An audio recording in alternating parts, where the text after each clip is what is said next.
Cricket की दुनिया में जब हम टैलेंट की बात करते हैं तो हमारी नज़रें रिकॉर्ड्स पर जाती हैं, ट्रॉफियों पर जाती हैं और उस स्टारडम पर जाती हैं जो किसी खिलाड़ी को महान बनाता है। लेकिन हर बार किस्मत इतनी मेहरबान नहीं होती। कुछ खिलाड़ी होते हैं जो हर उस काबिलियत के साथ मैदान पर उतरते हैं जो एक लेजेंड बनने के लिए चाहिए, लेकिन फिर एक दीवार खड़ी हो जाती है, कभी राजनीति की, कभी सिस्टम की और कभी हालात की। जहां खिलाड़ी से पहले इंसान हार जाता है, कोई देश की राजनीति की भेंट चढ़ जाता है, कोई क्रिकेट बोर्ड के झगड़ों में फंस जाता है, तो किसी का सपना युद्ध की आग में जलकर रह जाता है। और अफसोस की बात यह है कि ये खिलाड़ी कभी कमजोर नहीं थे, वो सिर्फ अकेले पड़ गए थे। इस वीडियो में हम बात करेंगे उन 6 खिलाड़ियों की जिन्हें दुनिया को चौंकाना था, लेकिन उन्हें सिस्टम, पॉलिटिक्स और वक्त ने ही निगल लिया। ये वो कहानियां हैं जो शायद रिकॉर्ड्स में नहीं, लेकिन हर उस क्रिकेट फैन के दिल में जिंदा हैं जिसने खेल को सिर्फ जीत और हार से आगे महसूस किया है।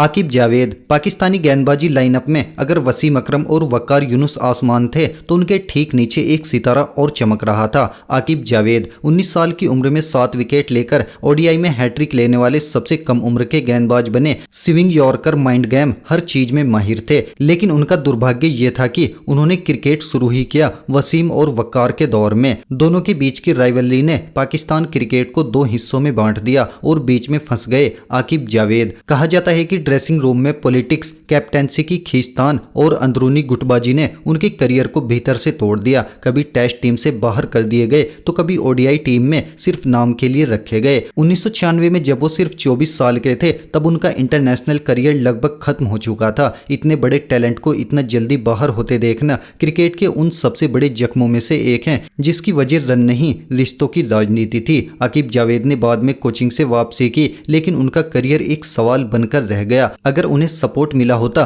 तो क्या वो अगले पाकिस्तान के स्टार बन सकते थे।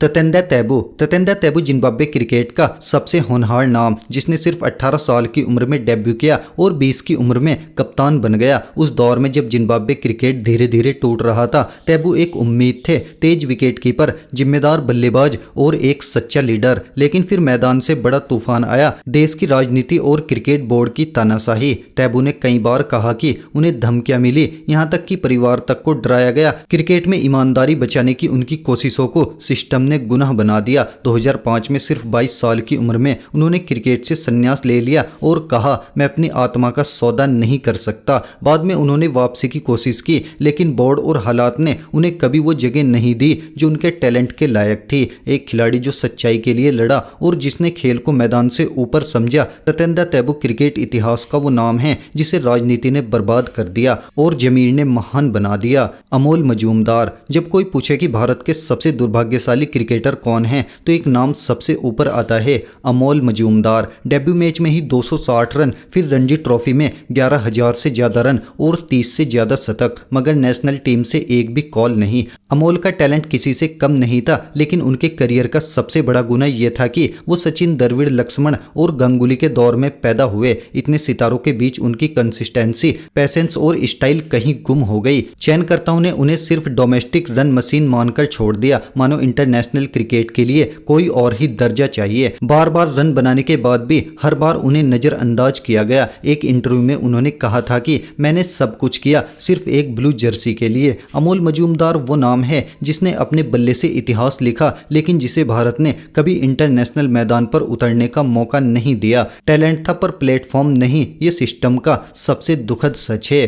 करुण नायर। जब भी किसी बल्लेबाज की पहचान सिर्फ एक पारी से होती है तो वो पारी या तो सबसे बड़ी जीत होती है या सबसे बड़ी नाइंसाफी। करुण नायर के साथ यही हुआ। साल 2016 इंग्लैंड के खिलाफ टेस्ट मैच करुण ने 13 शतक ठोक दिया, 300 रन नाबाद। वो भारत के इतिहास में सिर्फ तीसरे बल्लेबाज बने जिन्होंने टेस्ट में 300 का आंकड़ा छुआ और फिर गायब हो गए। उस पारी के बाद सिर्फ 6 टेस्ट खेलने को मिले और फिर उन्हें टीम से ड्रॉप कर दिया गया, बिना किसी इंजरी, बिना किसी कंट्रोवर्सी, बिना कोई मौका दिए। कप्तान बदल गए, चयनकर्ता भी बदल गए, पर करुण को कभी टीम इंडिया में वो जगह नहीं दी गई जिसके वो सिर्फ काबिल ही नहीं बल्कि हकदार थे। फैंस के लिए आज भी वो सवाल बना हुआ है, 300 रन बनाने वाले खिलाड़ी बेंच पर क्यों बैठा है। करुण नायर का करियर ये साबित करता है कि सिर्फ टैलेंट और परफॉर्मेंस काफी नहीं, कभी कभी सिस्टम का भरोसा मिलना भी जरूरी होता है।